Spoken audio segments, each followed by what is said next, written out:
We are joined on this episode by a supervising sound editor, a sound designer, and a re-recording mixer for film, television, and commercials whose credits include Haymaker, All Cheerleaders Die, and Paper Street Pictures' own Camera Obscura and Scare Package. He is Spencer Hall. Spencer, thank you so much for joining us on the program.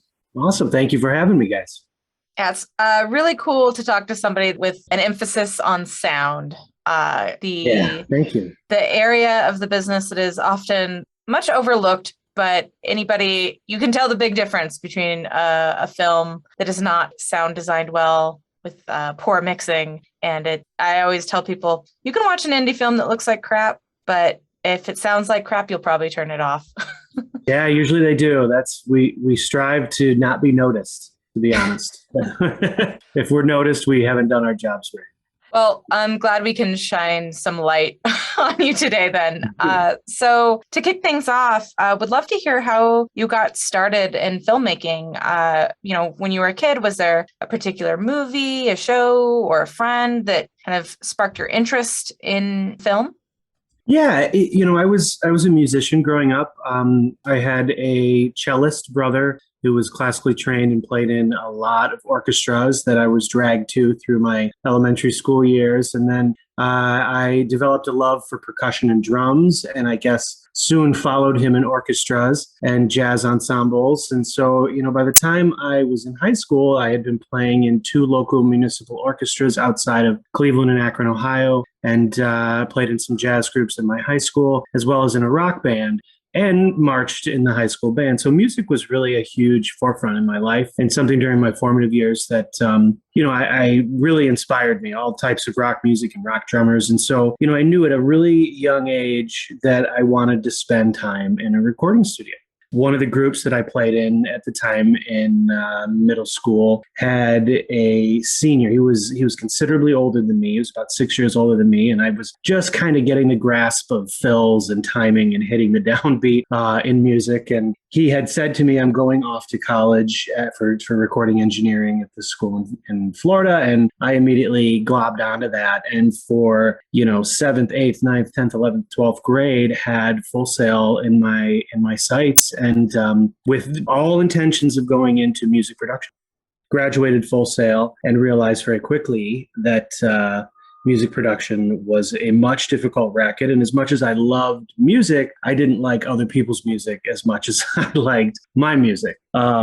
So I managed to kind of curb my emphasis a little bit, if you will, after that Lord of the Rings movie came out. The first one is The Fellowship. I just immediately fell in love with the sound design, and I'd always loved movies. My family was big into going to movies during the holidays, especially. And I think those things always inspired me, that atmosphere being in the movies. When I saw that Lord of the Rings movie for the first time, I knew this was what I wanted to do. I wanted to make noises for innocuous creatures or shiny swords that could kill goblins and things like that. So, I think that was really my first kind of curve, if you will, into the post side of things in the film world. And then I kind of all spiraled from there after I graduated Full Sail. Because I was going to ask you about Full Sail in a minute anyway, but did you crisscross with us? Because we were, our crew that we mentioned at the top of the show were part of the November 2000 crew. And one of the first things we did when we all graduated is I took about 7 or 8 folks who were still in town to fellowship at the downtown Disney AMC right after we graduated. So really? Yeah. Were you around the 2001 era? I was in 2001. I graduated in 2002, the September of 2002. I left Full Sail. That was Okay, so we might have had a month or 2 of crossover. Yep. That's interesting. Just crossed over. And you would have been, the big chump on campus. I was very scared at first. I had just moved out of my parents' house. And, luckily I had shared a bedroom with my brother. Everybody's living in apartments. And so we were 2 brothers in one bedroom apartment. But, it was kind of I was wide-eyed and bushy-tailed, I guess I would say. Right. So you actually went and took the audio program and did the and oddly enough, it was the last original curriculum that they had established back from the Chillicothe days when Full Sail, before they had moved to Florida. Every degree program that started after me had to learn music theory, had to learn scales and the emphasis on students wasn't music anymore. It was being a DJ. Those were the kids that were enrolling into Full Sail. They were DJs. And so they had no idea what a C major scale was, or 4/4 time, or 6/8 time, or any type of musical theory. So they kind of curtailed the program a little bit to start teaching music to a lot of the kids that were coming in that just didn't have any experience. Right. We learned the hard way when we got to LA that they didn't give a shit about film or your degree, and they actually didn't like Full Sail. And we're like, oh, we realized this really was an audio school. They had the prestige. All the audio folks go on. I really don't bring it up too terribly often because of that. It's an expensive school, and it's got a bad rap, especially in the last 10 years. Vice did that awful buy-up about them, So, I'd like to say if we're sitting here as Full Sail grads talking about films, we have succeeded. There you go. So I'm curious, given that you originally were focused towards the music industry, how did you get your first experience working in film? Did you get a chance to work on any student projects at Full Sail, or was that after the fact that you graduated, you started, getting actual paying gigs working? Well, part of that program, that year-long program, and you guys, I'm sure the audience may not be familiar, you take these monthly-long classes, and then as you advance through your degree program, you may have a class that takes 2 months, but you're pretty much 12 hours a day, 6 days a week, for 1 month at something very hypercentric. So I had a lot of music classes. We recorded a lot of local bands, student bands. But then throughout the course of the program, I had a month, I think it may have been 6 weeks, of a post class. And this was really the first time I had been introduced to it. And I remember one of the first labs that we had, we were learning, we had to redo the Foley for a 7-minute segment of The Matrix. This was like one of the projects that we had. At the time, we were not doing student films. They may be doing that now. But at the time, we were not doing post work on student films. We were taking, films that were popular at the time. They were stripping the audio out, and then we'd try and ADR them with our own voice, or, we'd just rebuild the soundtrack entirely, and then take the score off of CD at the time. And, it kind of was a little renegade, if you will, on how we were going about it, especially at a university. But it still, the protocol and practice was there. What I took from that was very little, to be honest with you, Becky. I kind of faked it till I made it for a long time. I read a lot of blogs. I watched a lot of shit on YouTube. I bought a ton of books from, Walter Murch and Ben Burt and Gary Rydstrom from the 80s, 70s, 80s, and 90s, these old sound designers and mixers. And I just did a lot of reading and tried to establish through trial and error, really, how to achieve what I was hearing on screen. What I was hearing, I was able to always go into a studio. I guess when I graduated Full Sail, I was very fortunate to get a post-production job in Detroit, working for a company that's no longer around, but they're called Producers Color Service, and they were an advertising post-production facility. And there were 5 audio engineers at the time, and I came in as an assistant, did my paperwork. And so I'd meet other kids that worked at the facility, or other people at the facility that were doing somewhat of a student project or this little animation short that they've done, and I would volunteer to do the sound work for it. And it was all trial and error. Unfortunately, working with another 5 engineers, they had a lot of other things to offer, but, none of them have really been in the film world either. They've been working on 2-track mixes, whether it was voiceover and music, or sound effects were being supplied to them from another sound effects company. And, I kind of scratched my head and I was like, there's something here. I think I can encompass a lot of these ideas that all of these other divisions or companies are doing and bringing into this one mixer that I'm assisting. I think I'm able to kind of do all of these things if I think about them independently. So I guess, Full Sail did give me a good basis of that, Becky, but it really, I guess I didn't really get the full grasp of sound post until later into my early into my career, I guess I should say. And to that point, as we mentioned at the top here, the whole post process to a lot of indie filmmakers is either forgotten or skirted completely or done on the cheap. Or there's a lot of GoFundMes that are like, help me get finishing funds for this project because, oh, wait, after principal photography is done, people forget that there's sound, there's color, there's a lot of stuff to be done still. Never mind distribution and other things they just completely don't think about. Yeah. But sound specifically, can you tell the masses, like in your words, why is sound so important? How important is it? Well, obviously from a sound guy, it's video obviously plays a huge role. And I'm working on a film right now with it's got a great cast, a lot of big celebrities. And you can see just in their expressions on their face immediately, they invoke emotion and a mood to an audience right off the bat. Sound, on the other hand, always for me, I guess, I feel it's critical to the film because all of that work that goes into an actor or an actress, your lighting department, can immediately be ruined when a lavalier mic is scratchy under the tie and your actor's delivering a line and it sounds awful. There's one thing all of us can do is we can close our eyes and hear our grandmother's voice or our grandfather's voice or our parents' voice or our children's or our spouse's voice. And you know what mood they're in, you know what tone they're in. You can absolutely envision the emotion that's behind the way that they speak. And I think with sound, if you're not really invested in the movie, but the sound is good, it can make up for a lot of those avenues and those things. So I always like to say if I do my job right, no one knows any difference. But if I miss something or do my job wrong, it can ruin a scene or completely throw somebody out of the picture entirely. So, a lot of what I'm doing is super hyper detailed, super focused. Every line of dialogue, every footstep, every cloth move, head tilt, dog bark is all specifically placed and for a reason. And if I do my job right, the audience doesn't know any different. Yeah, I think back about when I was in film school, not at Full Sail, somewhere else. I was at Chapman. I had a professor who would always say, sound is 50% of your movie.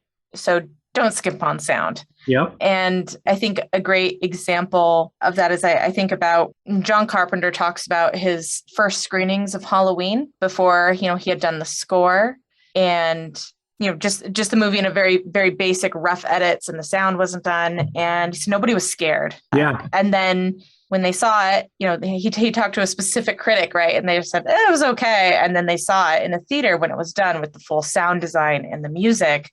And they're like, that was terrifying. So it really does make a huge impact. And so is there a particular film that you would point people to or play for somebody if you wanted to show an example of hey, what is great sound design? Something I know we've all seen, Jurassic Park, it's when we first saw that movie, you have to keep in mind that CGI was not where it is today. And granted, that movie still holds up CGI wise, but there were people in rubber dinosaur costumes playing velociraptors. There was a Tyrannosaurus Rex that was a giant practical effect of a foot and a head and a mouth without the body. Those sounds that were implemented into that movie totally put the audience in that moment, gave the magnitude and weight to those animals, to those Tyrannosaurus Rexes or the Velociraptors or the Brontosaurus. I mean, it immediately shred any ounce of questioning that you have looking at a biped walking with its knees, bending backwards as opposed to forwards on the Velociraptors, for instance. We totally disregard anything that we see visually in that film because the sound is so strong and so good. So I think that would be one film that I know everybody's seen, whether that's the original Jurassic Park or the remakes that are coming out now. Sound is really what glues a lot of those visual effects to the screen, a lot of the story together and the continuity of the film. You hear that Velociraptor coming down the hallway and you don't see it, it's that Velociraptor. I think that's probably one film sound design wise that really stands out to me. Another one that I was completely blown away with when I saw it for the first time, and you may like the movie or not, but the Transformers movies were somewhat of a revolution in the sound world. This kind of techno, what was that music that was really popular then? There's a word. Like dubstep? Yeah, that dubstep techno mixed with these organic instrument sounds blended to make these Transformers come to life, turn from a little GM car into Bumblebee, I think when you can do that, when you can make something that's so out of this world seem so natural, you've succeeded, it's so cliche for me to say Star Wars, but that lightsaber noise, you hear that noise, you hear that Darth Vader noise. I mean, those are noises that you immediately know what that is. You've heard it one time, you have that likeness, that image, that memory of that sound buried into your head, and you're immediately brought back to it. Those are excellent examples because, Jurassic Park, Star Wars, or even Transformers, to your point, it's if somebody makes those sounds with their mouth, even like a really poorly mocking version of them, you instantly know what they're talking about. You don't even need to use a line of dialogue from the film or say the name of it, and everybody knows. And that's absolutely. I mean, and I think score, part of being a supervising sound editor, minus the sound designing nature of it and being a re-recording mixer, I tend to fall in love with my scores very easily as well. I love it when I've spent 2 months sound designing a feature, doing a Foley for a feature, and then the score comes in and everything that I've designed is in the same key as the music without even talking to the composer. We already have that same vision and mood. We're all working in this same tone and mood palette that we find ourselves. I hit play on my sound effects cues up against the composer's music, and it's this synergy. I get goosebumps even after,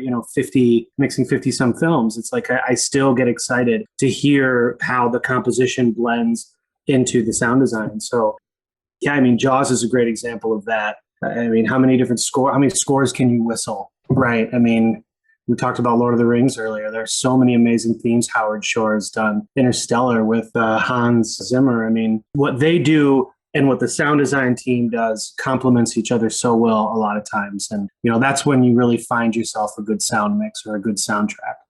That leads into one of our follow-up questions here. How do you exactly work with composers and music supervisors? Like, how much influence do you have over the design of the music as part of your kind of overall soundscape itself? So typically, the first process in any feature with a director or producer team is to spot the session. We pretty much sit down, we watch the film in its entirety, maybe stop, have a chat briefly, take some notes.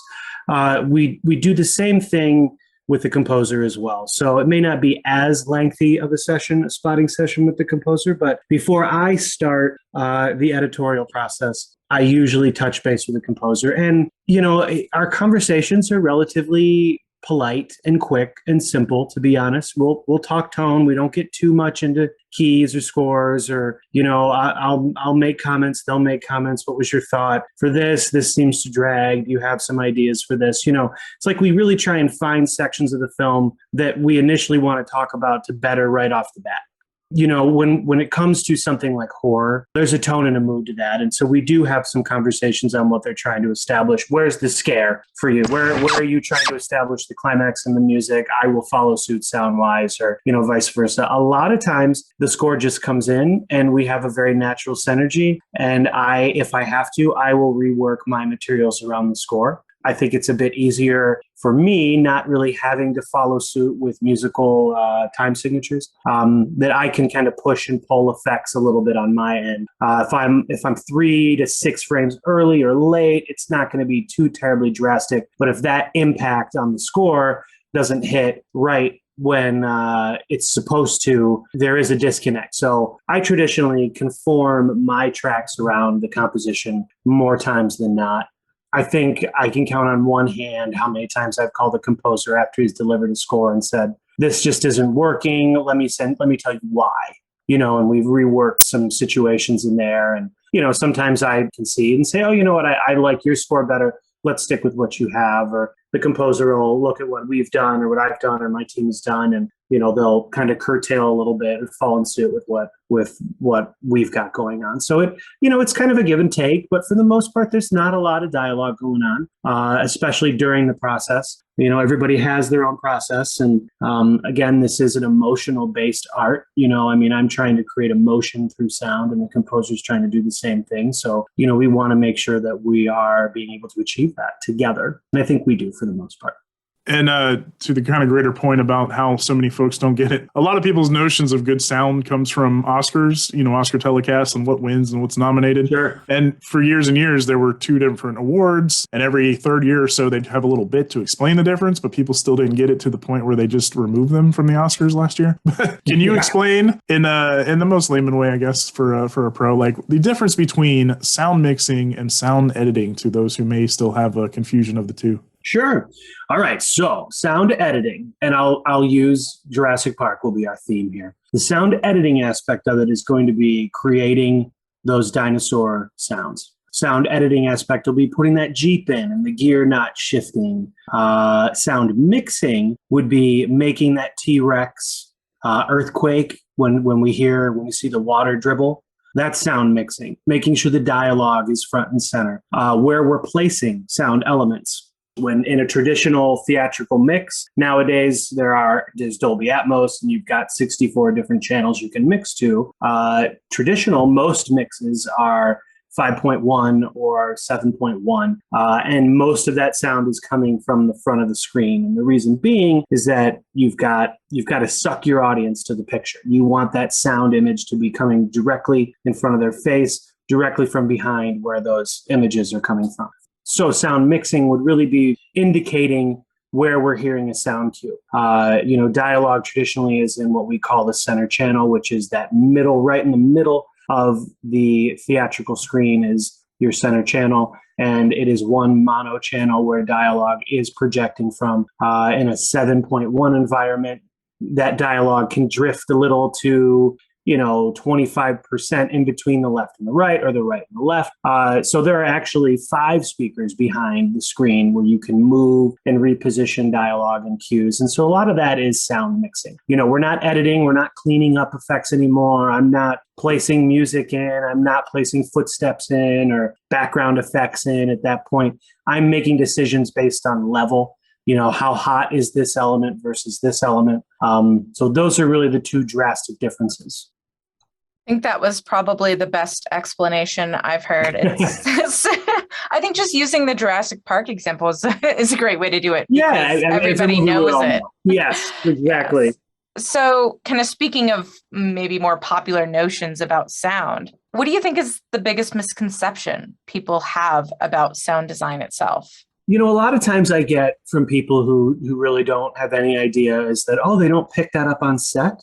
That car chase that they're doing, we're not recording those cars on set. That's usually the biggest misconception that I have is that, you can isolate the birds chirping on the beach. You can isolate those waves crashing, or, the towel flicking the sand off into the water. Or, I think the biggest misconception is that people genuinely think that those elements are recorded on set, that those elements all come from that environment that they are recording on, when really the biggest challenge that people on set have is getting crew to shut up. I'll be honest, most production audio I get has people talking in the background that I have to eliminate, or dialogue that's just unintelligible or unaudible because the lobs were placed so far under the coat or the tie or the jacket or whatever that they didn't record anything audible. So I think there's a big misconception about how much really goes into the detail and the care into sound editing as well as sound mixing, that I think people really genuinely think that those elements are all recorded as perfect as they sound when presented back to an audience right on set.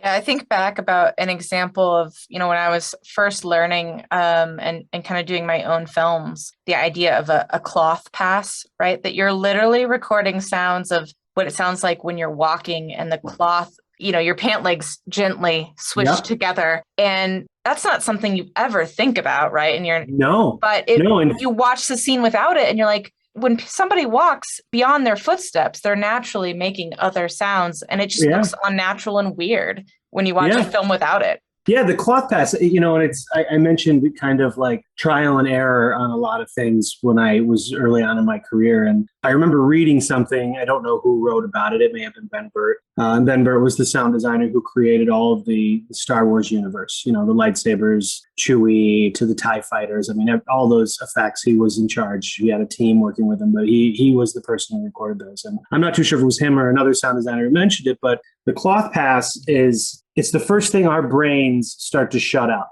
We naturally become unaware of that swishing noise that we start to hear. And traditionally, it's a bit of a higher frequency. It's over 2K, it's the high mids to the higher frequencies. And that's traditionally what our brain starts to ignore when we're watching a film. We accept it as movement. We accept it in the piece, in the film that we're watching, and we ignore it. But as soon as it's gone, we feel like something's missing. We can't quite put our finger on what it is, but something just isn't quite right.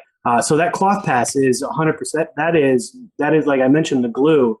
That Foley element really glues the production dialogue together. And it changes. We may have somebody in a suit who has a very, soft, smooth sounding cloth that's elegant. And then you could have somebody in a leather coat that's kind of loud and boisterous, and the coat itself squeaks a little. And so every head move or when they bend over, you hear a little bit of that leather creaking ever so slightly.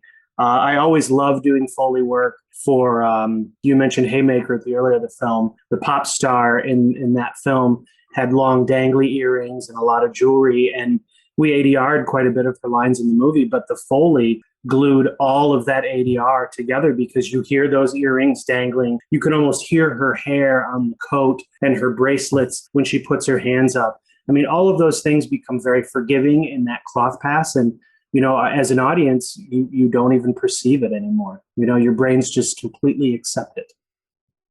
So I want to ask you a topic relevant to everything we're talking about here. There was an article from Slash Film that really made the rounds a couple weeks back that dug into the issue with sound and sound mix in modern films. And it was called Why Movie Dialogue Has Gotten More Difficult to Understand and 3 Ways to Fix It. Did you happen to come across this? I did not, but I would love to read it. Yeah, I'll shoot it to you here. But the gist of it, and again, you'll read it yourself, but he had like 3 ways to fix it. And part of the issue is he was claiming that they make a mix for theatrical and that doesn't always translate to streaming, or they make the mix for streaming and that won't always translate to theatrical. So part of the issue beyond like the Christopher Nolan in the corner, that's like the big the go-to everybody says, like, what the hell's wrong with this guy, myself included. I walked out of Tenet just frustrated with the way that movie was mixed. Yeah. But I understand he, in his brain, he's thinking like, no, you're supposed to be feeling the emotion of it, not necessarily what they're saying. But I think our brains are still leaning forward to try to grab the we're very analytical as an audience. Exactly. We're all a little guilty of it. But no, I'll have to shoot that to you because it did make the rounds, and I was wondering if you were privy to it. Well, I'll tell you one thing about sound mixing that has changed over the last 10 years, especially with the advent of streaming content, has been delivery specs. We used to measure and meter everything, at least in my day, off something called an LM100. And I'm not too sure who made the device. It was a hardware unit that essentially would give you a dial norm. And that dial norm is pretty much the average volume of all your dialogue throughout your program. And the intent of it was to create some continuity between content, between your trailer and your films, So in fact, if you listen to trailers now, they're at a much lower mix at the movie theater than the film is. And that is to make the film seem that much bigger. With digital audio and analog audio for that matter, you only have so far to go.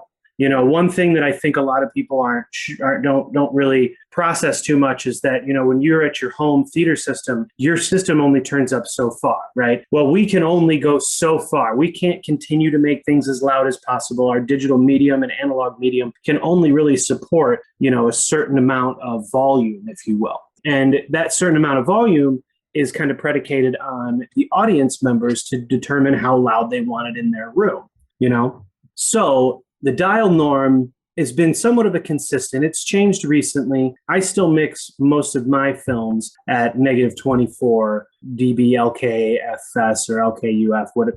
These standards that the Television and Standards Committee have somewhat determined, and a lot of distribution mediums want it at a specific level that's an average of your program content. Well, Netflix came in and said, well, we want it at this level, and that level is actually considerably quieter than some of the other streaming content. So there really is no uniformity, if you will, between the streaming giants right now.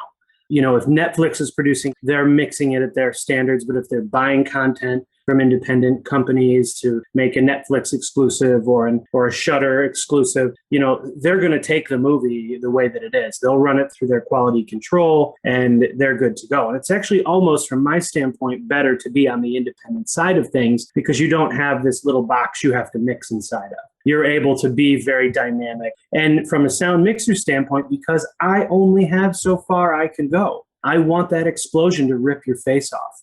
I want that velociraptor to scream so loud that you are terrified. So I have to make everything around it a little bit quieter so that you, the consumer, turns your system up.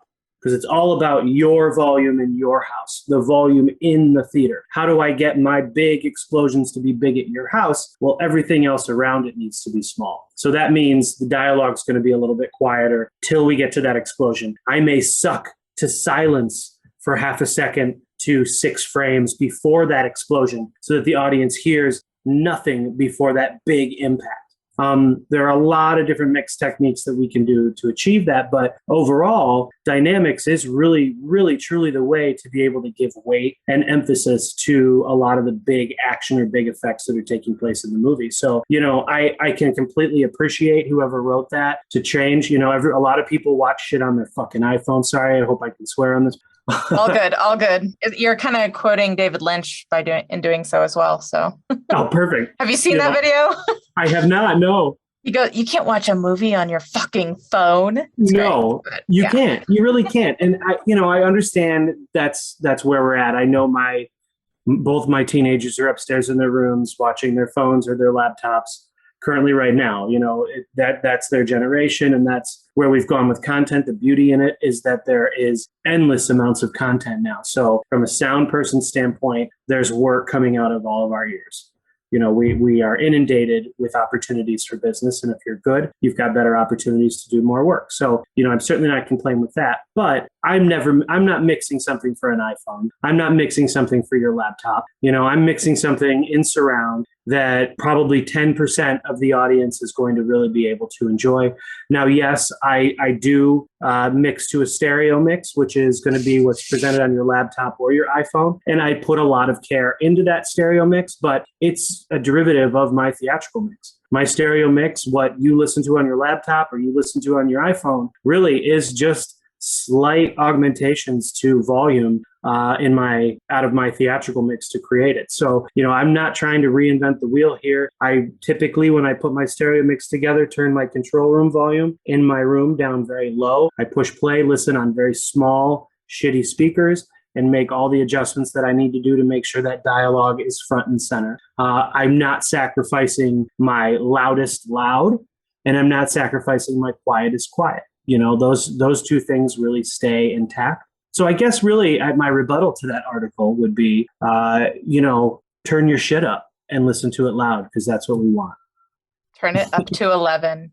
Turn it up to 11. Exactly. So kind of circling back to something you touched on earlier about, like getting the crew to shut up on set.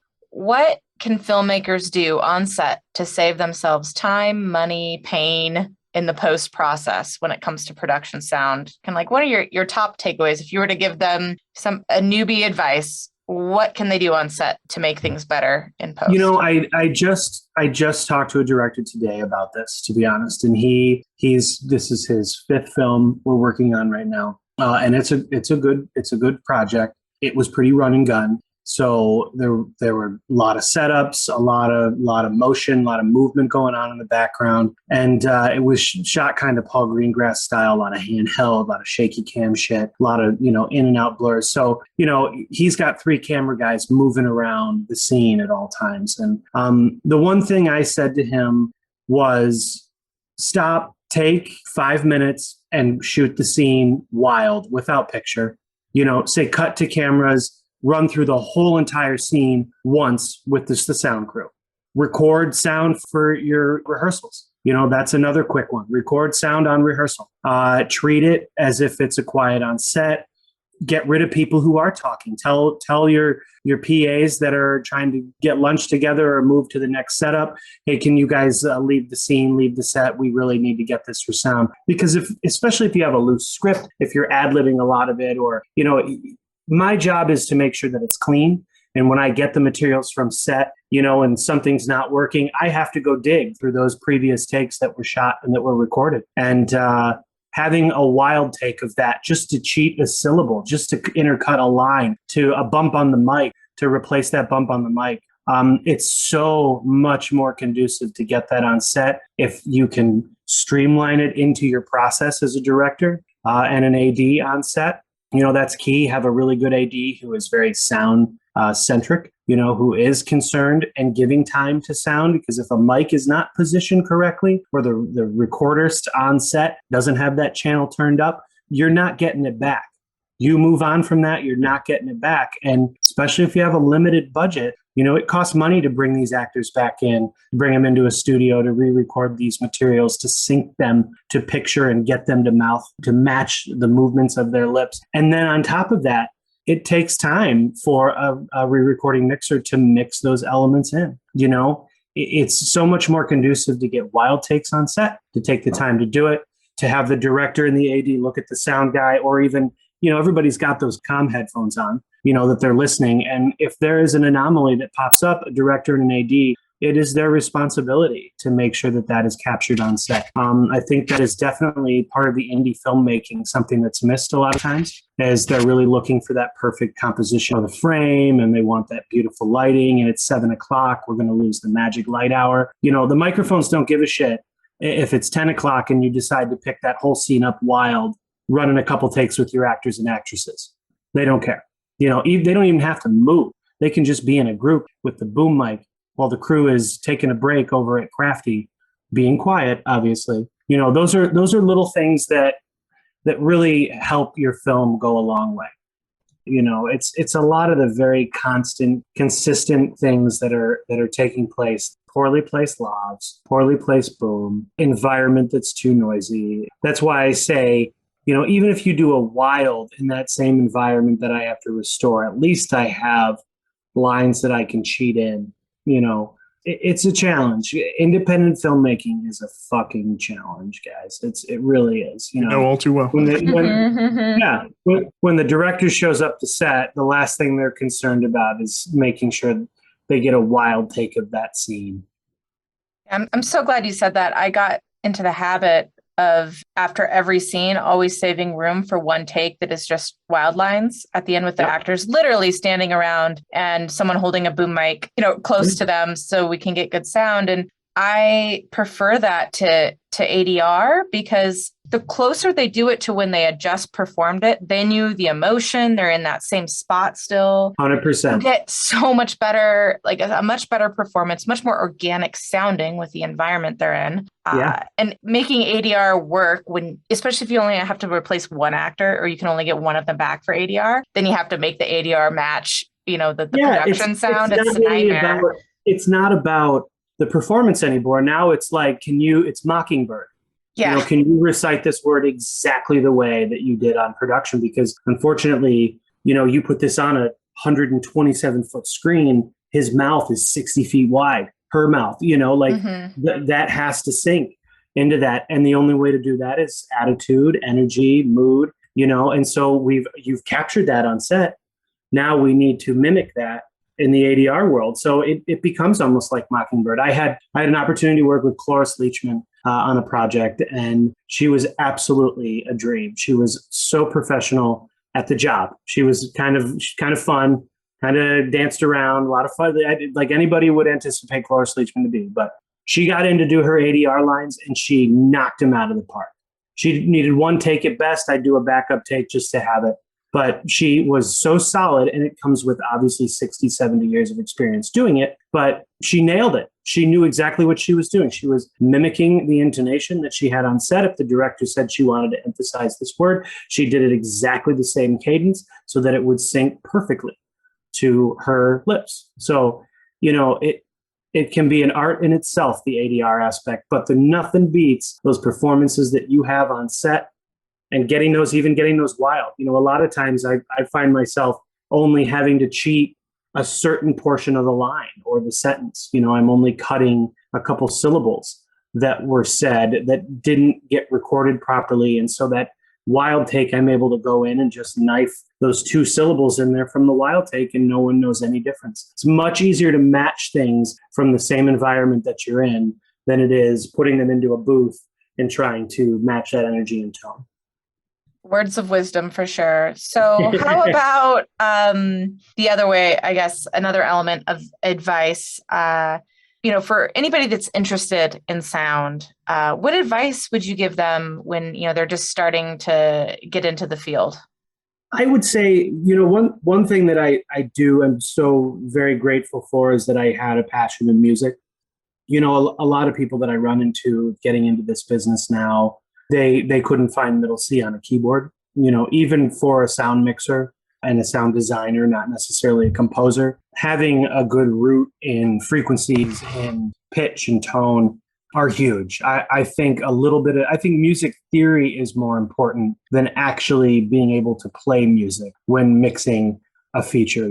Timing is really everything. We've all heard of comedic timing and, oh, that person's really witty, their timing's so great. Those fall in line with sound editorial and sound design as well. Mm-hmm. Knowing where to put those goofy keyboard sounds when someone's struggling to type and it's a comedic moment in a film, or, I think in Scare Package, for instance, we have these alarm. We have these awesome sound design elements that we incorporated for the security system inside of the kind of the holding cell. That alarm, and then we'll self-detonate in 10 seconds, 9 seconds. Like that comedic timing, I don't think that's not something you can learn. That definitely comes with listening to music, listening to jazz, knowing some musical theory, knowing a little bit about syncopation and time signatures, I think are vastly important to this business. And it's tough not having a musical background, being able to tell your sound mixer, hey, 400 hertz, you need to pull 400 hertz out of that.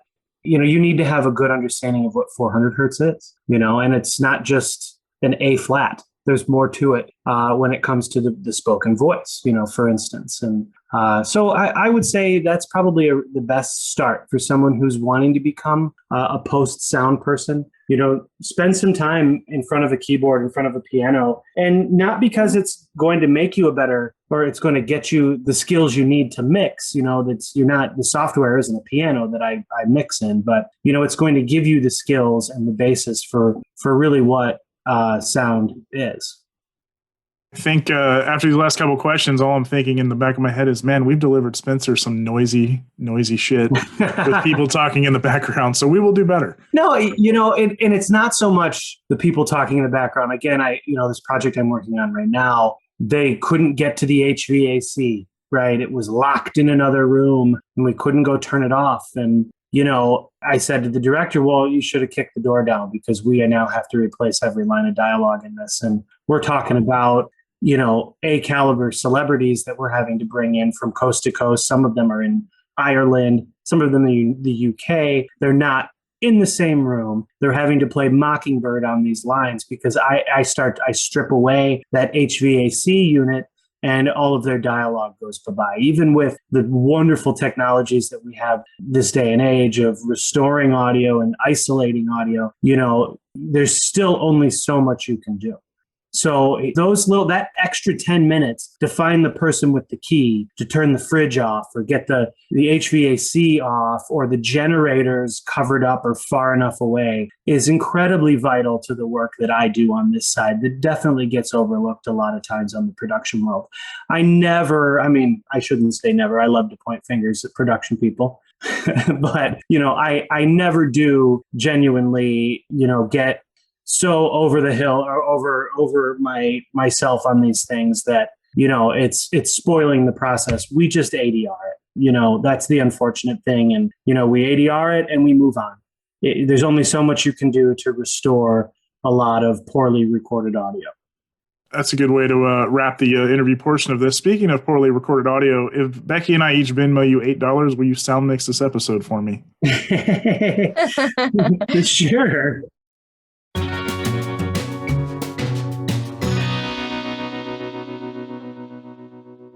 Spencer, we didn't give you the full email of what to expect here. I don't know if you've ever heard the show or not, but we do a little questionnaire that's in the vein of James Lipton Inside the Actor Studio question. Oh, okay. Kind of try to tailor it to stuff we know about you and stuff we've learned about you, just some of your favorite stuff. So it's called the Rapid Fire 15. Becky named that horribly, let's be honest.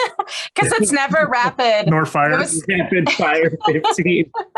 In 2022, we'll have a better name for that. No, we got to keep it, be ironic about it. That's what the youngins do. It's true. They like everything ironically. But yeah, we'll jump in here and don't think too hard about it. Just first thing that comes to mind. There's no points. Just so the audience can get to know a little bit more about you and your tastes. Cool. So I'll start us off here. Question number 1. What movie do you think you've seen the most in your life? Oh, this gets rid of the rapid fire really fast. Yep. Right off the bat. Do I dare say Hocus Pocus? My Go wife for it. loves Hocus Pocus. Every time it's on, Hocus Pocus is on. But that can't be my real answer. That I can't say that. Maybe The Big Lebowski. I've seen an absurd amount of times. God, there's so many. Lost in Translation. I've watched that movie way too many times. The whole Lord of the Rings series, way too many times. It's funny because I restore a lot of old movies too. A lot of old horror movies. And some of these films I've seen hundreds and hundreds of times. Like Suspiria, for instance, is one that I have seen at least 200 times. So I'm going to go with that. The Argento collection. Did you see it through your restoration work that many times? Yes. Or is that just because you're a huge fan? Or both? Restoration work. Okay. Both. But the latter because of the restoration work. It wore him down so much that he loves it now he can't help it. Mm-hmm. Now I can't help myself. I actually just did a movie with a band called The Armed. They did a film. They're actually a local Detroit band. They've kind of got their own little universe. If you've never heard of them, I implore you to listen to their last record. I did a film with them. It was a live at the Masonic Temple, a local venue here. It was a live record. It was a live film. And they played their record in a couple of songs, their latest record and a couple of songs off it. But there were all these interstitial transition scenes that needed Foley, re-recording mix, needed sound design, all kinds of different elements. And they kind of wrapped a story around somewhat of the identity of the band. And I fell head over heels in love. And these are guys that I've known for 20 years that are in this band. And I look at them in a different light now because I watched this movie for 6 weeks straight. Whether it was through the score mix or the sound design or some of the ADR aspects or the final mix of it, I would go home after spending 12 hours in a mix session with this project and put the record on in my car for my 25-minute drive home. It's that inspiring watching these guys create this beautiful piece of art. So I'd say that may be my favorite film that I've worked on and seen a million times thus far. You said the band was The Armed, as in Armed and Dangerous? Like the ARMED, The Armed. Cool, gotcha. Okay. I'm definitely going to check them out. Yeah, you should check it out. That's you'll be glad you did. All right, so now for a different type of question. What is your favorite sitcom of all time? Oh, used to be Seinfeld, but now it's The Office for sure. Solid choice. Solid choice. In fact, the dinner party was on the other day. My wife was running it. It's her favorite sitcom too. She's running. She's like, you sit down and watch this. Spend the 30 minutes watching the dinner party. It's my favorite episode. And I did. I mean, I've seen it a dozen times. And I sat down and watched the dinner party episode with Jan and Michael having Pam and Jim over. Love it. Can't get enough of The Office. About your favorite horror movie franchise? Ooh, those. I think Argento. And again, this comes from the restoration world. I would have never watched these movies when I was younger because they are frightening. Even 30, 40 years ago, they still hold up and are scary. Suspiria, Phenomenon, Tenebrae. They're scary movies. I think that is by far, those gialli horror movie films are probably my favorite horror movie franchise that they've done so far. I to be honest, I haven't seen any of the Saws. I haven't seen any of the Hostels. Those movies do not interest me whatsoever. Cheap gags and gore I like. In fact, I did a short with someone I'm sure you guys all know. The Guts short was an absolute joy to work on. What a hoot. What a beautiful little short that was put together. That's the kind of horror, I guess, I think I'm more intrigued with. Shout out to Chris McEnroy, yes. Yep, Chris McEnroy, stuff that's a little bit more intelligent. So that's kind of why I like the Argento stuff a bit more. Even the remake of Suspiria, I thought was a beautiful piece of work. Even how it resolved at the end was phenomenal. Becky, are we accepting that as a loose franchise, the Argento Giallos? I guess you could. There's like the Three Mothers trilogy, which is Suspiria, right, Inferno, and Mother of Tears. So yeah, let's count that. Allowing it. Let's go with that.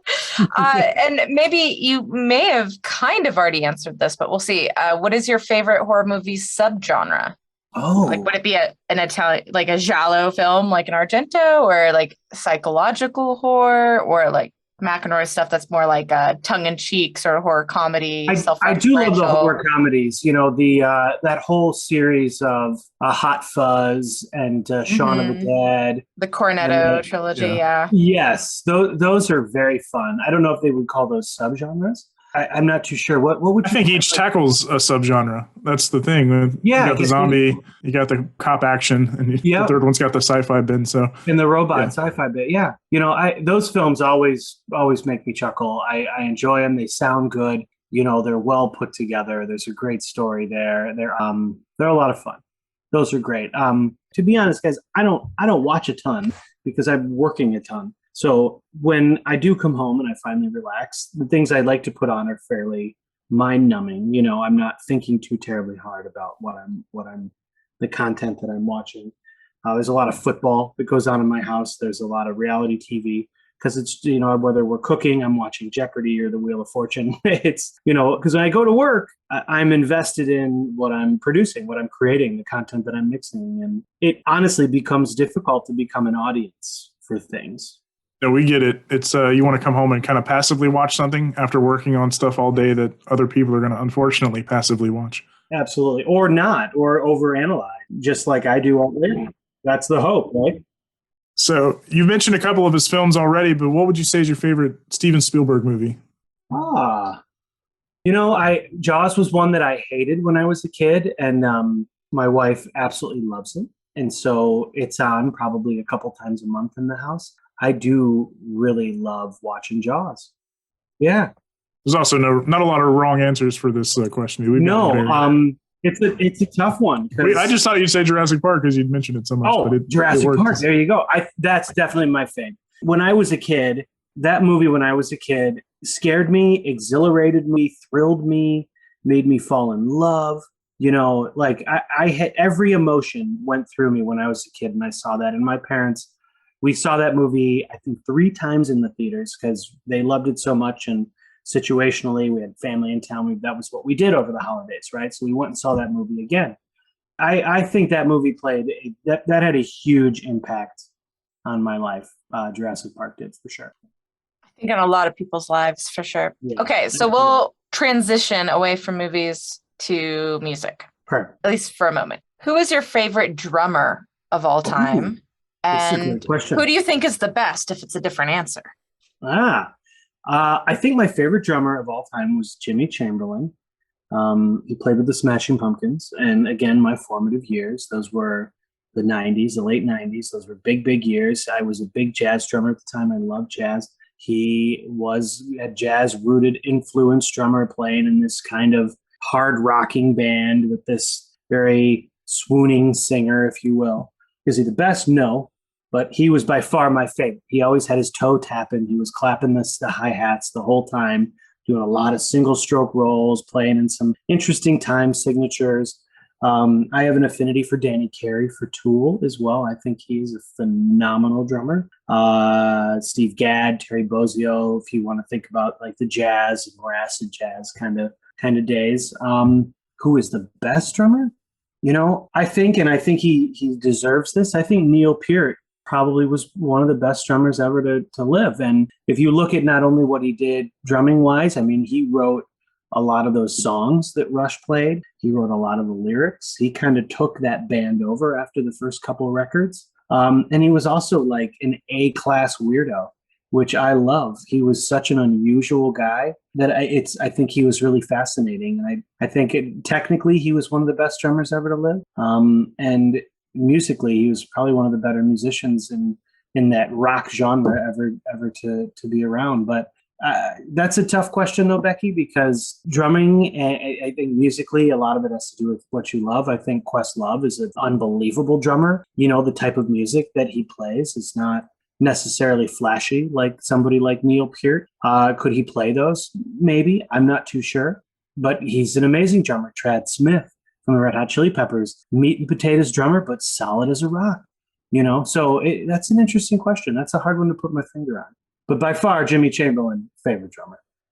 Get back to music here shortly. You have a self-professed big golf guy. Who would you say is your favorite golfer of all time? Oh, man. Me? No. I am definitely not my favorite golfer.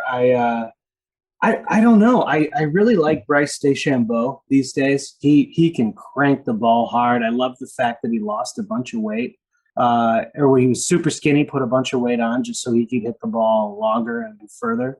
I like Ricky Fowler. I like Ricky Fowler's flash a little bit. Phil, obviously, great golfer. I'm a little bummed Tiger hurt himself in that car accident. He may never golf again, but I don't know. Again, I have a tough time picking a favorite, guys. My wife calls me a flippy flopper. I can go one way, I can go the other real easily. So I'll tell you this. I love playing golf, and it's the one thing I'll get up at 6 a.m. to do on a Tuesday, for sure. Love playing golf. I get it. It's kind of a Zen thing. You're doing it. It's like the only thing you're doing. I get why there's an appeal. Yeah, it's me versus myself. Even when you're with a bunch of people, it's like I want to make up for the bad shot I just hit. I do a fair bit of advertising, and I've done quite a bit for the PGA and for a lot of golf tournaments. So it's something I do enjoy having. One thing about being a sound designer is I have a recording device on me all the time. So, if I'm on the golf course, my golf bag is not the only thing that I'm driving around in the cart. I like to record a lot of golf hits. I like to record a lot of golf carts. Right. That's part of being a sound person, is that you're trying to build a library constantly. And so, that's one element that I've constantly been trying to build, are sound effects libraries based on golf, because I've done a lot of golf advertising. I'm a terrible golfer, but some of the best sounds definitely happen at the golf course, like that swish and the hit. Yeah.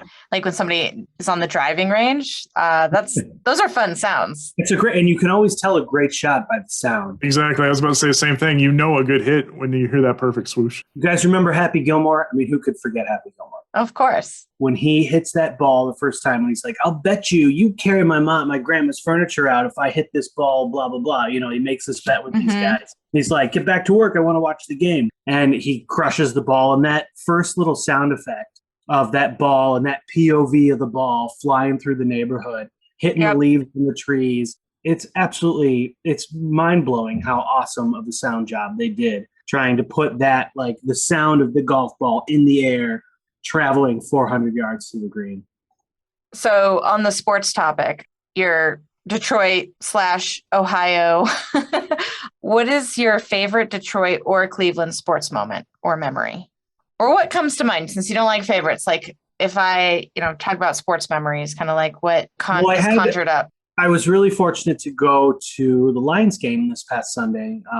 I am super vaxxed and boosted here in Detroit, and I don't have a problem wearing a mask. So I went to a sporting event for the first time in a long time. And the Lions right now, who I have traditionally rooted for the last 20 years, have been awful. They are 0-9, 0-9-1, I should say. They hadn't won a game.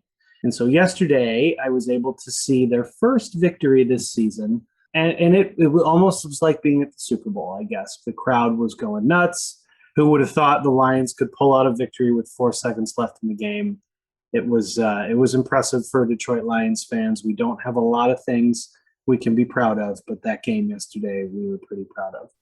Recency bias at play here with Spencer. Yes. Yeah, I mean, I grew up with the dynasty of the Red Wings, and obviously all those cups they won in the 90s, and then through the 2000s, 02, and then 07. I mean, those were awesome. I saw 4 Stanley Cups in some of my early years, some in Cleveland, some in Detroit. I'm a huge hockey fan. I've got a son who's a goaltender and still love watching him play hockey as he goes through his high school career. It's big sports fan. That's one thing I think, that it's kind of my way of mindless entertainment, I guess, when I'm so hypercritical. And the thing about sound work and sound edit, sound mix, sound post is that it is so detail oriented that the mental fatigue coming from listening to the same 3.5 minutes over and over and perfecting that 3 minutes. The fact that I can go and watch a group of people, my daughter played travel soccer for a long time, and watching her compete at a high level with this group of athletes out there, there's something so inspirational about it, and at the same time enjoyable, that you're not thinking so hyper detailed at what you're doing all day. So you have this kind of decompression time to either watch your children or watch a sporting event and see other people put their hyper detailed moments on the line, I guess. Being a Detroit guy, also on the Detroit tip, who would you say would be your favorite like local Detroit band or artist? Because there are many great iconic ones from the Motor City, including the Armed. Including the Armed. I think right now, certainly the Armed. Stevie Wonder was from here. I went through a big Stevie Wonder kick. I just had the opportunity to work with Aretha Franklin's grandson recently, Jonah, and kind of gave me a newfound appreciation for Aretha, someone I wasn't too terribly, I didn't know her work too much. And I'd say you gained some respect for her. oh, absolutely. That whole Motown era, being here, not growing up here, and being a recording engineer here on the post side, I've had really amazing opportunities to work with some really stellar Detroit talent. And, I think that music of that era is pretty remarkable. There was something going on here that was not happening in the country, and it would definitely superseded the time and the political climate of that era. There's some magic that came out of Detroit. I still love Motown music, still love listening to it. And it was not something I was very familiar with until I moved here. There's a timelessness to it for sure. I think anybody could fall into it if they just gave it a chance. Yeah, I mean, the studio is still open here. They do tours, it's Hitsville, USA. I mean, it's sitting over there on 2nd Street in downtown. It's there. It's the same room, the Four Tops, the Supremes, like these artists were recording. It's amazing. Before I go on to the next question, we can't let Sean get away with his joke, his Aretha Franklin joke when he asked if you found new respect for her. I think he was doing the whole RESPECT.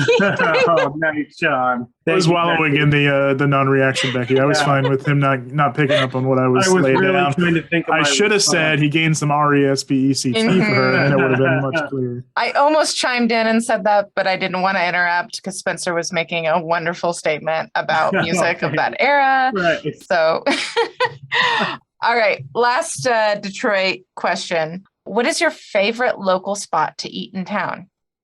Oh, wow. Okay. So we have, Detroit is a really, really, really interesting little city. And something very unique that I did not find in Cleveland. And I played in groups and bands in Cleveland through high school and my formative years there, and spent a good amount of time in Cleveland. And it's not the same city that it was in the 90s that it is now. But Detroit is definitely a more diverse, a more eclectic. There's so much more culture here. I hate to use the word segregated, but there still are some areas of Detroit where there are pockets. This is the largest Arabic community outside of the Middle East. We have a massive Indian population here. So you can imagine the food that comes into this town is pretty top notch and very different. So, and with that said, Detroit has also been a recessed city for the last pretty much since 1967 during the riots. Detroit really has not had a large population, has not had much of a retail or restaurant district up until the last 10 years. Currently, we have a thriving restaurant community. There is a restaurant in town called the Peterborough. It's a little kind of Chinese fusion bistro, upscale Chinese restaurant that I absolutely love. Great cocktails, unbelievable food. I'd say that is probably my favorite in town. They do a cheeseburger egg roll that is top notch. We also have one of, in my opinion, the best steakhouse in the country, a place called Prime and Proper that, dry ages steak in the basement like any big municipality would do. But there's something they're doing that's a little different. I don't know. That's more of a special occasion type of eating. But we have amazing Thai food, Indian food. I have never had Arabic food until I moved here. The shawarma, the tawuk, it's incredible. I would say that. I'm going to scratch this and say Arabic food, by far, the best food you can get in Detroit. In summary, fuck you, Cleveland. Fuck you, Cleveland. Pretty much. Yeah. Except for the Buckeyes. That's Columbus. Come on. That's a couple hours out. Yeah. It's fairly diverse, maybe. No, probably not as diverse as Detroit. I haven't really been to Cleveland, so I can't speak to it. I've been to Cleveland once, but I don't know that I saw enough of the city to make a determination. It's a nice city. If you go, email me. I'll tell you some sweet places to stop by. Next time I happen to find myself in Cleveland, I will let you know. Or Detroit. I will let you know when I'm in Detroit. I haven't visited, and I'd love to actually visit Detroit sometime. I've only been to the airport, you transferring. This is an awesome city, and there's a lot of amazing culture here. And I do travel to the coasts a lot, and the West Coast. I have a tough time finding some of that uniqueness that Detroit has to offer. People here, when I moved here, I thought it was kind of weird, but everybody here's got a little bit of a chip on their shoulder. And I think, the reputation Detroit has isn't a great one. And so people here kind of carry that reputation around with them. And with that comes this hard grinding nose work ethic. And, people are very opinionated, and it's a great city. It really is. There's a lot of really awesome places in this town. And it's a great place to visit. I recommend both of you coming to visit and spending a weekend or two here. It's a fabulous town. Offended you don't think LA is also a dangerous murder hole. But number two, aren't all Midwestern cities kind of blue collar, rust belt, chip on their shoulder? I feel that way about, from Chicago on down. They all kind of have some variation of that attitude. Yeah, they do. They grew up in the bitter cold. It is bitter cold, and today was one of those days. I never really got that vibe in Cleveland. I don't know if it was because I was an adolescent at the time. Fuck you, Cleveland. Yeah. The city can't even do the blue collar chip on their shoulder thing. No. They just are bad at sports all the time. That's all they're awful as well. The Browns aren't as bad as the Lions, but I don't know. It's interesting. You're right. Chicago is a very similar town. Cleveland's a very similar town. Indianapolis is a very similar town. Cincinnati, Ohio. There's a lot of very similar, Pittsburgh industrialized steel communities here. But I think with the automotive community here, they were able to draw a lot of very high educated diversity to come in here, as well as blue collar diversity to come into this community and populate the community. And so with that, there are all walks of life here that are prospering and succeeding. And, I didn't see that in Cleveland. You see a bit of that in Chicago. I haven't spent enough time in Chicago really to evaluate that. But I am very proud to say that I do come from Detroit. And when I do talk, during these spotting sessions where I meet directors for the first time or producers for the first time, I never have anything negative to say about the city I live in, because I am very proud to say that I've been part of, the rebuilding of the city. I've had an office downtown for almost 10 years now, and I've seen 5 people walking down the heart of the city to 5,000 people walking around at any given Tuesday in the heart of the city. It's definitely trying to rebuild and rebrand itself. And I think they're succeeding. I'm proud to be a Detroiter. You kiss Kid Rock? No. We're all very proud of him. No. I should have disclaimed before we started this interview. It's about Kid Rock, all of us. We're here with Spencer Hall, who hates Cleveland, the home of the Rock and Roll Hall of Fame, the Mistake by the Lake. Speaking of rock and roll, what would be your walkout music? So if you were coming out for a TED Talk or coming out to tell us about sound on stage, or maybe you're coming out as a fighter or a baseball player, what are you walking out to? What's your entrance music? Oh, that's a good question. Born to Run, maybe. I think that's Baby I Was Born. Yeah, I think that's a good one. I think that's a good walkout piece. It's inspirational. Yeah, very inspirational. I don't know if there's a song that does say "Fuck you, Cleveland," but if that would, I'm sure there is somewhere. it may be that one. Sure, some Pittsburgh person has written a song called "Fuck you, Cleveland." As those two towns hate each other. It's funny. I don't know if you did it on purpose, but "Born to Run" has nothing but automotive allusions in the song. So I wonder if you're in Motor City, that's subconsciously you're that song speaks to me, because it's all about cars, talking about sex, but talking about cars. We're talking about sex and cars. That's a good answer. 2 things I love. Right? Who doesn't? I don't love cars. There's one thing I will say, guys. I dabble a bit. I do a bit of automotive advertising, and for the last 20 years, I've kind of been the high performance guy in town. So I've recorded a lot of Camaros, a lot of Mustangs, a lot of Corvettes. There is nothing like putting 7-8 microphones on a 600 horsepower automobile and 240 miles an hour down a 1 mile stretch of track. It really, honestly, and the sound of it. It's one thing I talk to my customers and my clients all the time about their particular engine and how you're trying to sell this and how you're trying to market and brand this. It's the sound of those automobiles is unbelievable. They move you physically, sonically. They're inspiring. They're just amazing. So that's one thing I've been very fortunate to do since I've lived in Detroit. I've recorded a lot of guns, some tanks, helicopters, planes. But when it comes to a high performance vehicle, nothing beats it. You're in the right place. In the right place. So another music related question. What is your go-to karaoke song? Even if you don't normally partake in karaoke, if you had to, or you're doing it with family for fun, what would be the song you'd pick? I did karaoke for the first time recently for a friend's birthday. And I was always very shy to sing in public. And, I never thought I had a good voice, but I could hold a pitch. I could hold a tune. You're What better did you off than think? most people that do karaoke then, Yeah. myself You, included. you just put the mic close to your mouth and you're good.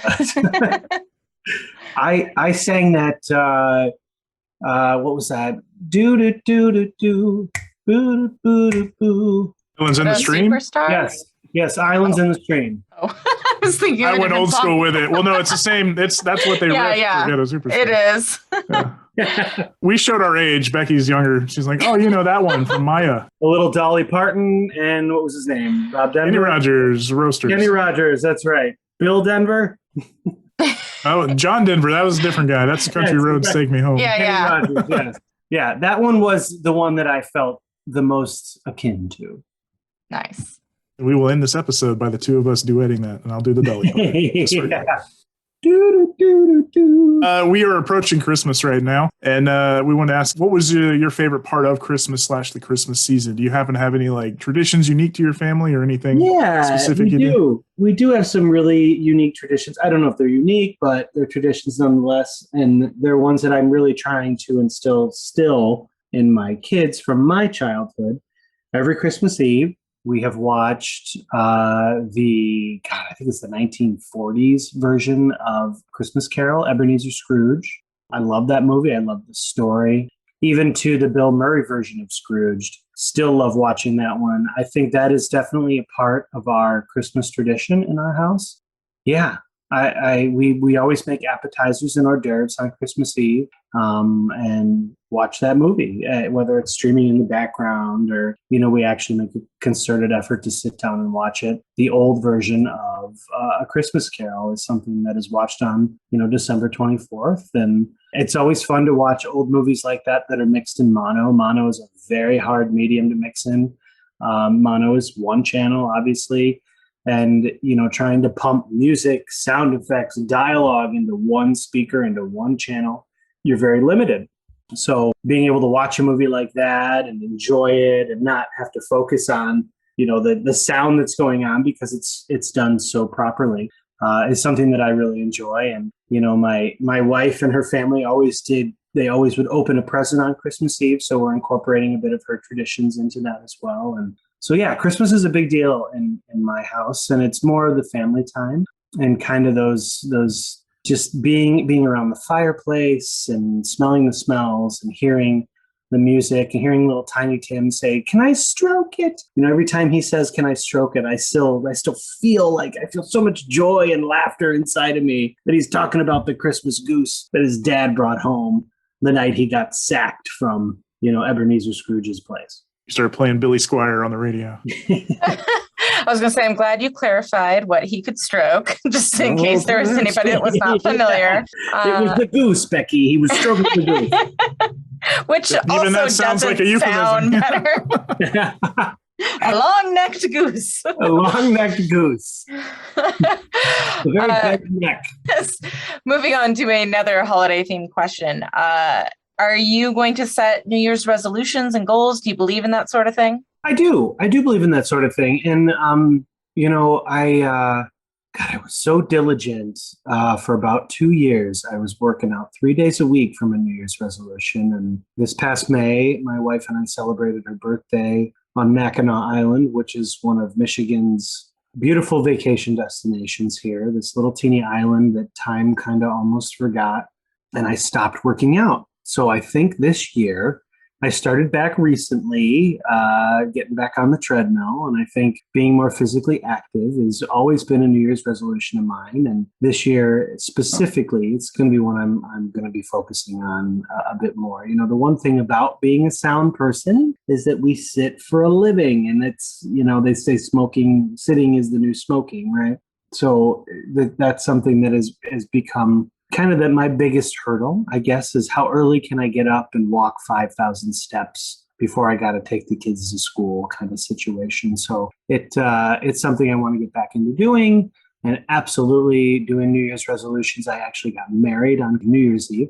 New Year's Eve is kind of a big holiday for me in its own right because it's my anniversary. So, with that comes a lot of, a couple of years ago, we talked about doing an addition on our home, and we actually just had power today. I put light bulbs in the outlets and the lights and turned the lights on our New Year's resolution from a few years ago. So it is something that we try and do, and we try and get a little bit past January with it, hopefully.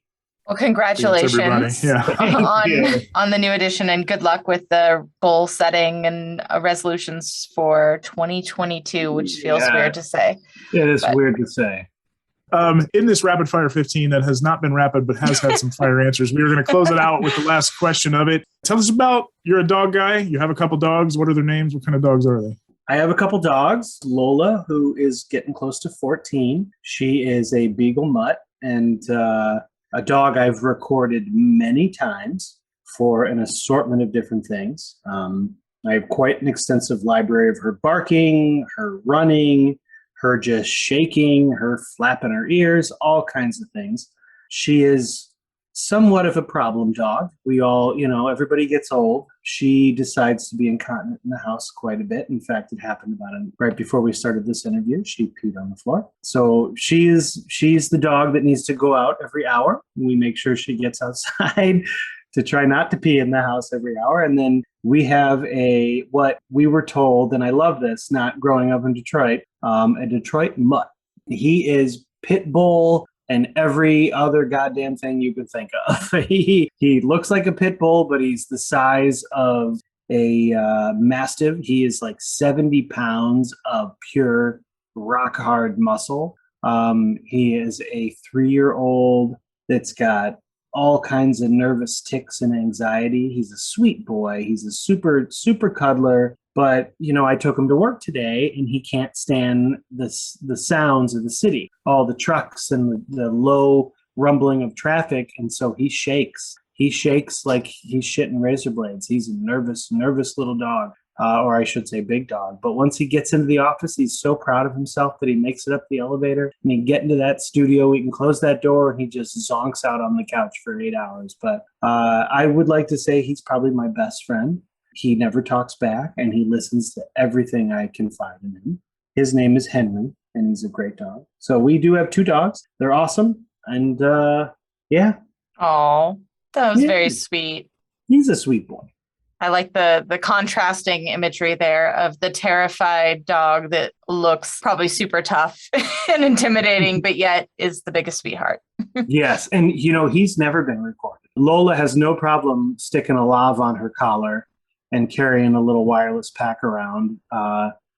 She doesn't have a problem with that. He can't stand having a lavalier on his collar. And when he sees my dead cat and my boom pole, or, my shuttle and my stereo mic, when I'm trying to record any kind of movement or dog, as much personality as he has, he sees that mic and he gets scared. It scares him, which is very unfortunate. Where the Beagle, I throw the thing on and I can play fetch with her, and here I go. I've got dog footsteps. I've got all kinds of stuff. Something I can add to my Foley track when I'm doing my sound edit is this beautiful track of my Beagle. I can't do that with my little pit bull. And he's not little. He's a giant ass pit bull. I shouldn't call him a little pit bull, but he's a huge pit bull. So I can't do that with him because it scares him when I bring the shuttle mic out. He gets very nervous and he wants to go get held by my wife or somebody else. He wants to go and just kind of curl up in somebody's lap. Aww. Yeah, it's sweet. He's a good boy. Anybody listening who is not in the industry or has never heard it, he did not mean a literal dead cat after talking about his giant dog. Just dead cat right after talking about the big, vicious-looking dog. Sounded big pit bull. Even hit my ear wrong, and I knew what you meant. So that concludes the rapid fire. Thank you for participating in our not so rapid questionnaire. As we're wrapping up here, are there any projects you kind of vaguely want to talk about for people to keep an eye out for? You mentioned, some projects you're working on for streaming. Where are we going to see the next Spencer stuff? Where can you see some of my material recently? I mentioned that Armed feature that has been on streaming for the last 3 months. The project I'm currently working on, I believe, is through, I don't even want to say the distribution company because I'm not even really too sure, but it will soon be on streaming. And it's an action kind of shoot 'em up with a lot of big celebrities in it who were mind-blowing to watch act, to be honest. It's amazing. There was one in particular, Leon, who is the lead in Cool Runnings, which was one of my favorite movies as a kid growing up. Being able to work with him on this particular project and watch him steal this project away from 5 other, A caliber celebrities. It has been a dream come true to see somebody who was a fan favorite of mine as a kid. That will definitely be on streaming. That movie is called The Day to Die.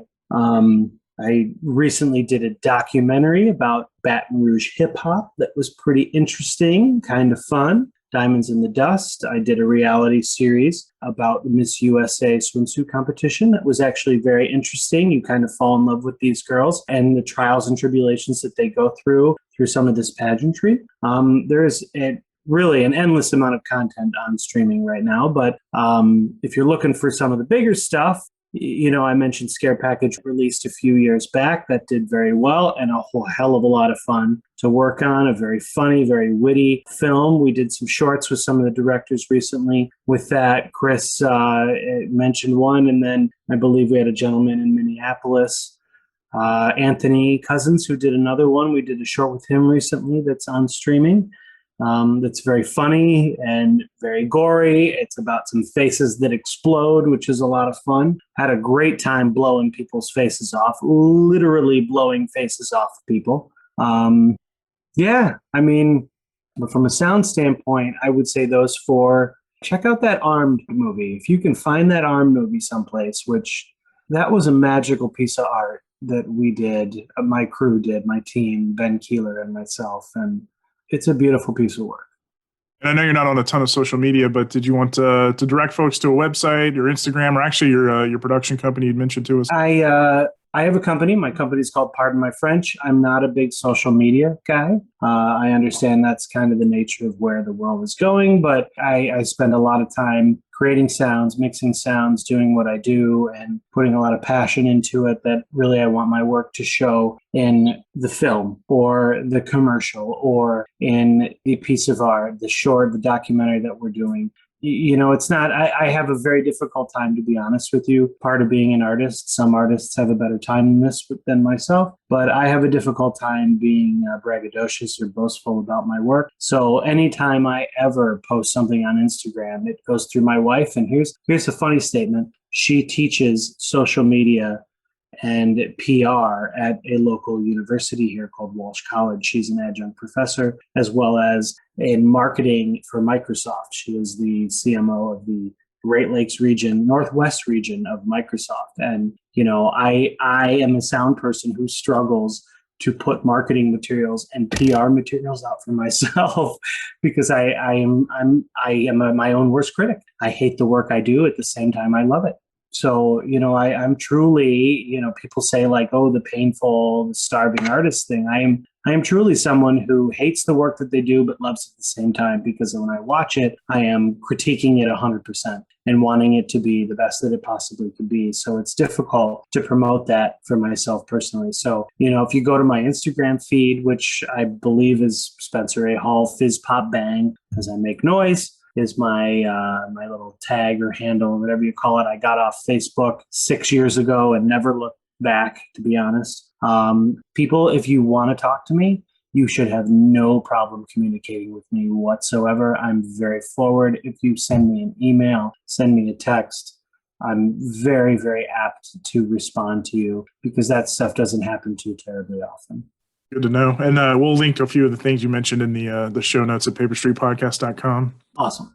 I have really been trying to fight this fight for 20 years now, that sound is important. And I've had the privilege of working with great directors. I've had the privilege of working with a lot of first-time directors. And that's where I find that inadequacy is a lot of first-time directors. They're so focused on composition and the beauty of that lighting that sound is an afterthought.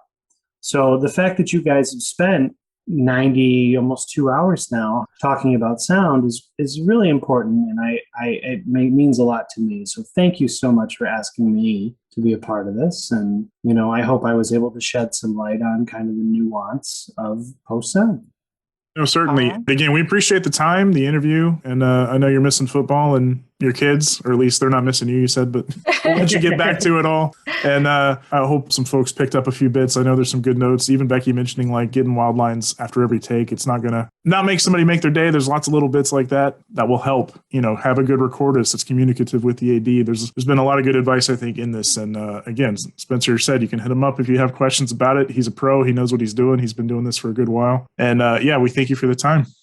Awesome, man. Thank you, guys. This was a pleasure. I love the podcast, and I'm so happy to be involved. Thank you so much. The pleasure is ours for sure. Thank you, Spencer. Yeah, and a Merry Christmas to you and the family, and a Happy New Year. And you as well. Stick to those goals, as you said. Yeah, absolutely. Same to you guys. Happy holidays. Thanks, bud.